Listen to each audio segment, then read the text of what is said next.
I don't know how it happened. Going from thinking I'm never going to run to 7 months later breaking the world record in the 400, it's surreal.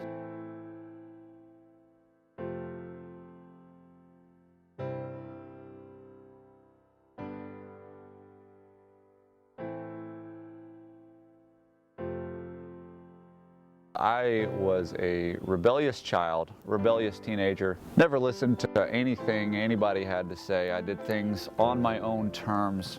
Was heavily involved in drugs. I smoked weed every once in a while. I drank every once in a while. Somebody had some pills, I took them. Somebody had some acid, I took it. If anybody had any rolls, I took it. You know, it was just kind of whatever was there. I was like, yeah, man, cool. Never had a motorcycle a day in my life, really kind of a spontaneous buy. I was coming home from work one evening and chose not to go on the highway because I knew I would want to go fast, and I chose to take a two-lane road. Ended up starting to race this guy. He was in a Honda Civic. I was in a crotch rocket that could go 0 to 60 in probably 2 seconds. I was out in front pretty much the whole time until I hit the curb going around a sharp right-hand turn, flipped and slid across the road, hit a guardrail, and pretty much broke my foot off. The leg was pretty much amputated on site. It was pretty much straight to the hospital, try to stop the bleeding. I lost a whole lot of blood. I remember my brother-in-law, seeing him and one of my buddies there, and I didn't realize my grandparents and my mom and dad were in the room, but I saw them and asked them, you know, hey, where's the weed at? The severity of the accident hit me probably about 2.5 weeks after realizing that I was in the hospital. I was about to be released, and you know, the nurses were telling me I needed to get in the wheelchair or use the crutches, and I was quite defiant. We finally got the prosthetic leg and, you know, got back to living normal life, I guess you could call it. Came a point in time in my life where I realized I needed to do something different. I'd been kicked out of my house, my mother's house, several times because of drug use, because of the people I was hanging out with, getting in fights and so on and so forth. I had been arrested several times. I actually spent some time in jail and still didn't really get it through my head that I needed to do something different.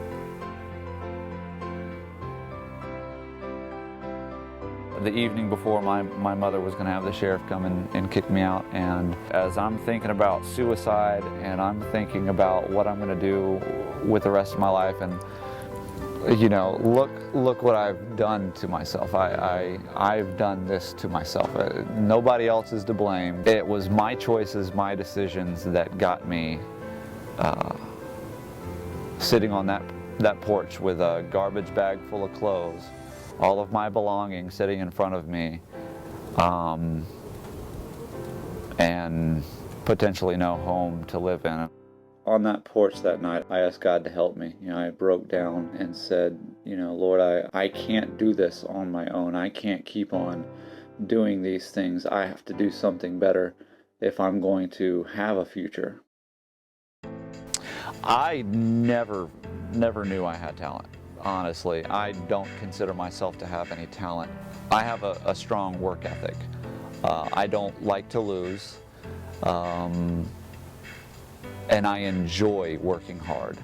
I enjoy hurting. I enjoy burning.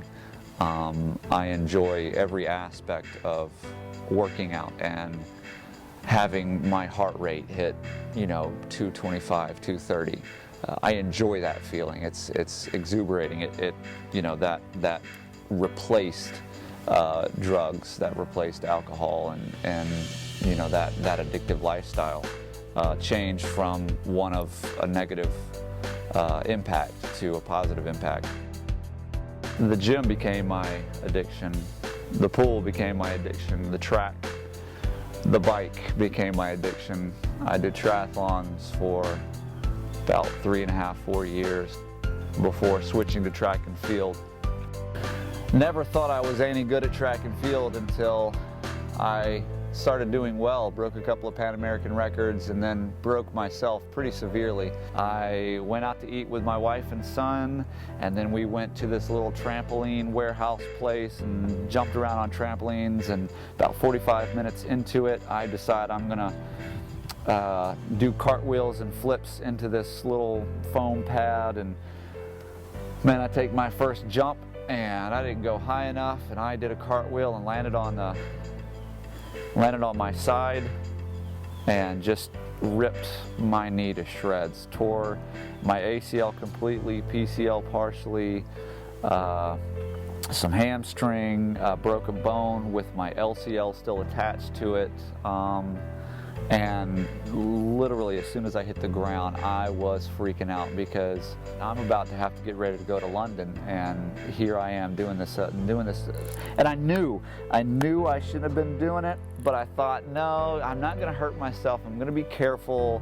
You know, I'll be careful. I won't hurt myself. And then I go and hurt myself, and I'm just, I guess, you know, I'm a stubborn individual, damaging my knee. Almost beyond repair. Was told I'd never be able to run competitively again, and somehow 7 months later was able to go to the 2012 Paralympic Games and win a bronze medal and break the unilateral world record by more than 0.3 of a second. When the gun went off and I got out of the blocks, I was all the way out in lane 9. I couldn't see anybody. I couldn't hear anybody because it was deafening. Came around the last bend and just saw a couple of people on my inside, and told myself to relax and just run easy, just focus on my form. I crossed the finish line, and I was thinking, man, did I just come in third? I don't know, I was out of breath, and my teammate came up to me and said, you came in third, and I thought, no way. And he said, I think you broke the world record. And as I looked up and saw my name pop up onto the screen, 50.61, WR next to it, I was in shock. I mean, I still am in shock, because I honestly, I don't know how it happened. Going from thinking I'm never going to run to 7 months later breaking the world record in the 400. Yeah, I worked hard. Yeah, I was disciplined. Yeah, I did as much as I possibly could do to be prepared for that race. But did I ever think that I would be able to get on that medal stand, break a world record, and do what I did? No. You know, it's still unbelievable. Life is a journey that we're all on. Life is complicated and yet simple. We're all faced with decisions and choices, and some of us make good choices, some of us don't. But it's how we use those bad choices to make ourselves better.